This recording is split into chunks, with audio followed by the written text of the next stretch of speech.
પીપલોદના ISKCON mall પાસે કારના શોરૂમમાં આગ લાગતા અફરાતફરી મચી ગઈ હતી। રાત્રે 9 વાગે કટારિયા કારના શોરૂમમાં આગનો કોલ ફાયરને મળ્યો હતો, જેથી ફાયરના જવાનોએ તાત્કાલિક ત્યાં પહોંચી પાણીનો મારો ચલાવી આગને કાબૂમાં કરી લીધી હતી।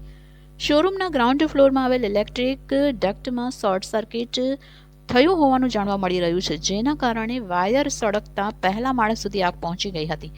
આ આગના કારણે નવી નક્કુર ગાડીઓને પણ મોટું નુકસાન થવા પામ્યું હતું। સદનસીબે કોઈ ઈજા કે જાનહાનિના સમાચાર મળ્યા ન હતા, જેથી લોકોએ રાહતનો શ્વાસ લીધો હતો।